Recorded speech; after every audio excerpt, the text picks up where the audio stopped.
Assalamualaikum warahmatullahi wabarakatuh.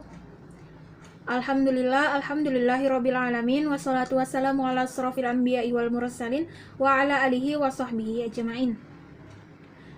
Puji syukur kita panjatkan kehadirat Allah Subhanahu wa taala karena berkat rahmat dan karunia-Nya sehingga kita masih diberikan kesehatan serta keselamatan sampai detik ini. Salawat berangkaikan salam marilah kita hadiahkan kepada Nabi junjungan kita, yaitu Nabi besar Muhammad Sallallahu Alaihi Wasallam, yang dimana syafaatnya kita dapatkan di yaumil masyar kelak. Amin amin ya robbal alamin. Yang saya hormati Ibu Nur Cahya selaku dosen teologi Islam dan teman-teman yang saya banggakan. Baiklah, di sini saya Yus Ramadhani dengan NIM 0506192016 perwakilan dari kelompok 10 ingin menjelaskan tentang teologi Al-Ma'un. Sebelumnya kelompok 10 ini terdiri dari 1. Yus Ramadhani, 2. Tria Wardani, yang ketiga Putri Gusniati. Baiklah, langsung saja tentang teologi Al-Ma'un. Teologi Al-Ma'un, dibilang Al-Ma'un kita mengetahui ada surah Al-Quran yaitu surah Al-Ma'un yang berbunyi A'udzu billahi minasyaitonir rajim. Bismillahirrahmanirrahim. Ara'aital ladzi yukadzibu bid-din fadzalikal ladzi yad'ul yatim wa la yahuddu 'ala ta'amil miskin. Fawailul lil musallin alladzina hum 'an salatihim sahun alladzina hum yura'un wa yamna'unal ma'un. Yang artinya yang pertama yaitu, tahukah kamu orang yang mendustakan agama? Yang kedua, itulah orang yang menghardi anak yatim. Yang ketiga, dan tidak menganjurkan memberi makan orang miskin. Yang keempat, maka celakalah bagi orang-orang yang sholat. Yang kelima, yaitu orang-orang yang lalai dari sholatnya. Yang keenam, orang-orang yang berbuat riya. Surah Al-Ma'un ini merupakan rujukan paling erat terhadap teologi Al-Ma'un. Teologi utama yang mendasari berdirinya dari berkembangnya Muhammadiyah itu adalah teologi Al-Ma'un. Teologi yang didasarkan pada Al-Quran seringkali diterjemahkan dengan 3 pilar kerja. Yang pertama yaitu healing, pelayanan kesehatan. Yang kedua schooling, pelayanan pendidikan. Dan yang ketiga feeding, pelayanan sosial. Teologi inilah yang membuat organisasi Muhammadiyah itu mampu bertahan hingga 100 tahun dengan memiliki ribuan sekolah, ribuan rumah sakit, panti asuhan, dan layanan kesejahteraan sosial. Materi utama yang diajarkan oleh Kiai Haji Ahmad Dahlan selaku pendiri Muhammadiyah kepada murid-muridnya pada dekade awal ke-20 adalah pemahaman surah Al-Ma'un. Pada intinya, surah ini mengajarkan bahwa ibadah ritual itu tidak ada artinya jika pelakunya tidak melakukan amal sosial. Surah ini juga bahkan menyebutkan mereka yang mengabaikan anak yatim dan tidak berusaha mengatasnamakan masyarakat dari kemiskinan dikatakan sebagai pendusta agama. Berhari-hari Kiai Haji Ahmad Dahlan mengajarkan materi ini kepada murid-muridnya sampai-sampai sebagian dari muridnya itu bosan dan sambil bertanya-tanya, kenapa sih harus soal Ma'un terus? Kenapa itu saja yang dipelajari? Kiai Haji Dahlan pun bertanya balik kepada mereka, apakah kalian sudah paham dengan materi ini? Apakah kalian sudah mempraktekannya? Kiai Haji Dahlan lantas meminta murid-muridnya untuk mencari orang paling miskin yang bisa ditemui di masyarakat, kemudian memandikannya dan menyuapinya. Inilah yang disebut pemahaman dari teologi Al-Ma'un. Dalam sistem pengajaran Kiai Haji Ahmad Dahlan, Kiai Haji Ahmad Dahlan itu tidak mau kalau muridnya itu cuma hafal, tapi tidak paham dengan apa yang diajarkannya. Kiai Haji Ahmad Dahlan itu mau muridnya paham, lalu dapat mempraktekannya di kehidupannya. Maka dari itu Kiai Haji Ahmad Dahlan selalu mengulang-ulang materi sampai murid-muridnya itu bosan. Padahal Dan ada makna dalam pengulangan materi-materi yang diajarkan oleh Kiai Haji Ahmad Dahlan. Lalu Kiai Haji Ahmad Dahlan tidak hanya menerjemahkan teologi itu dalam tindakan karikatif seperti tersebut. Dengan menggandeng Budi Utomo dan juga Keraton Yogyakarta, Kiai Haji Ahmad Dahlan lantas mendirikan rumah sakit, sekolah, lalu panti asuhan, panti jompo, lalu organisasi sosial seperti Badan Amil Zakat yang didirikannya. Dan apa yang didirikan oleh Kiai Haji Ahmad Dahlan itu sekarang berkembang pesat di Indonesia. Pertanyaan dasar yang perlu dikemukakan sekarang di era globalisasi kapitalisme ini adalah apakah ada pemaknaan teologi Al-Ma'un seperti yang dilakukan Kiai Haji Ahmad Dahlan 100 tahun yang lalu itu masih efektif serta manjur di 100 tahun yang akan datang?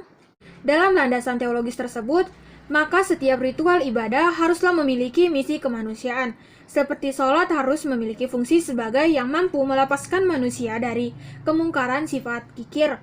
Puasa harus mampu merasakan rasa lapar dan penderitaan orang lain, sehingga ibadah puasa mampu menjadi motivasi dalam membela kaum tertindas.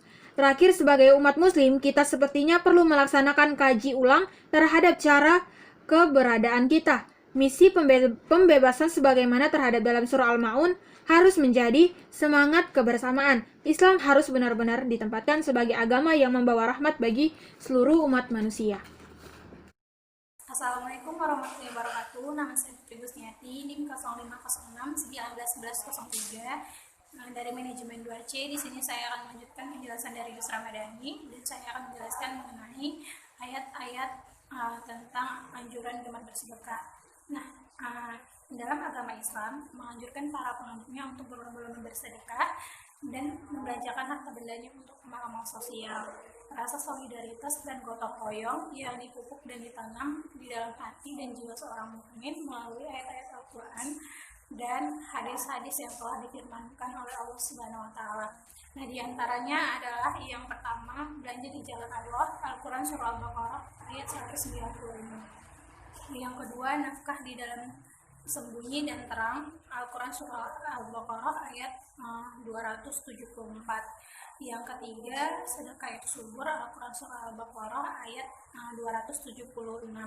Yang keempat, yaitu sedekah utang, Al-Quran surah Al-Baqarah ayat 280. Yang kelima, pinjaman kepada Allah, Al-Quran surah Al-Baqarah ayat 245. Nah, yang keenam ada bersedekah sebelum tengadah, Al-Quran surah Al-Baqarah ayat 254. Yang ketujuh, sedekah itu berkah, Al-Quran surah Al-Baqarah ayat 261. Yang kedelapan, maaf dan bersedekah jangan melawanan, Al-Quran surah Al-Baqarah ayat 263. Yang kesembilan, kebun sedekah, Al-Quran surah Al-Baqarah ayat 265. Yang kesepuluh, menampak dan menyembunyikan sedekah, Al-Quran surah Al-Baqarah ayat 271. Ke-11 ada rayakan kaum kerabat, Al-Quran surah An-Nisa ayat 8. Yang ke-12 ada bersolat dan bersedekah itu beriringan, Al-Quran surah Al-Anfal ayat 3. Yang ke-13 derajat pemberi sedekah, Al-Quran surah At-Taubah ayat 20. Yang ke-14 pemberian bukan kerugian, Al-Quran surah At-Taubah ayat 9. Terus yang ke-15 ada bersedekah sebelum terlewat, Al-Quran surah Ibrahim ayat 31. Nah, yang ke-16 berikan kepada yang dekat, Al-Quran surah Al-Isra ayat 26. Yang ke-17 halus dalam menolak bersedekah, Al-Quran surah Al-Isra ayat 28. Yang ke-18 memberi tanpa meminta balasan, Al-Quran surah Al-Insan ayat 9. Yang ke-19 itu ada perniagaan yang tidak akan merugi, Al-Quran surah Fatir ayat 29. Yang ke-20 ada jangan pernah menghardik orang yang meminta-minta, Al-Quran surah Ad-Duha ayat 10. Nah, intinya jika kita ingin bersedekah, kita harus ikhlas dan tidak boleh menghardik orang yang meminta-minta. Jika kita ada uang, maka kita akan memberinya walaupun sedikit. Yang penting kita ikhlas. Jadi kita sebagai seorang muslim harus berlomba-lomba untuk bersedekah agar mendapatkan pahala dari Allah Subhanahu wa Ta'ala. Nah, selanjutnya akan dilanjutkan oleh Tria Wardani. Terima kasih. Teologi Al-Ma'un yang dikembangkan oleh Ahmad Dahlan, pendiri Muhammadiyah, dianggap oleh warga Muhammadiyah dan juga dinilai banyak penelitian seperti Delia Noor 1973 dan Jain Uris 1999 berhasil membawa warga gerakan ini gigih dan bersemangat membebaskan para mustadafin dari tindasan wujud konkret, dan gerakan mereka adalah pendiri beberapa panti asuhan, rumah sakit, dan sekolah Muhammadiyah. Sejak lahirnya, di mana sejarah mencatat tanggal 18 November 1912 di Kauman, Yogyakarta. Muhammadiyah didirikan oleh seorang anak khatib Masjid Besar Korotan, Yogyakarta bernama Muhammad Darwin. Kemudian, kelak Darwin mengganti namanya dengan menjadi Ahmad Dahlan. Fakta ini juga menjadi pemanda bahwa Muhammadiyah melewati konteks sejarah yang tidak kaku, melewati sekat tradisi yang sangat primordial, dan kemudian bangkit dengan semangat Islam modernis. Maka modernis ini menjadi pembedaan Muhammadiyah dengan organisasi lain pada saat itu. Maka modernis berhubungan dengan semangat kemajuan berkelindah dengan semangat pengetahuan ilmiah. Pelan-pelan pasti Muhammadiyah berjuang menghilangkan musuh kemajuan, yaitu TBC, ejaan lama, yang telah lama menjadi tradisi masyarakat Jawa. Bahkan Malaka 1942 dalam buku Madilak menjelaskan untuk membangun kesadaran masyarakat. Jadi, kerja bagi Muhammadiyah bukan hanya sekedar kerja. Bagi Muhammadiyah berpijak kepada semangat takdid. Sedangkan takdid Muhammadiyah sebagai gerakan sosial keagamaan dari segi bahasa. Takdid berarti pembaharuan. Dan dari segi istilah, takdid memiliki dua arti, yaitu pertama, takdid dalam arti purifikasi atau pemurnian. Ajaran kembali ke tauhid Al-Quran dan sunnah-sunnah. Kata ini 1. Kerja dengan tauhid. Muhammadiyah terus bekerja membentuk masyarakat kota melalui semangat teologi Al-Ma'un. Muhammadiyah berusaha mengetaskan permasalahan sosial. Semangat Al-Ma'un ini yang kemudian melahirkan penolak kesengsaraan umum PKU. Bakal ratusan rumah sakit Muhammadiyah pasti dari panti sosial yang bertebaran di Indonesia saat ini. Kerja Muhammadiyah sudah dilakukan sejak para merdeka hingga mengantarkan ke pintu gerbang kemerdekaan Indonesia, menjadi bukti sekaligus saksi sejarah mulai dari Presiden Soekarno sampai Jokowi. Muhammadiyah yang akan datang tetap setia dan bekerja untuk kemajuan di bumi Nusantara.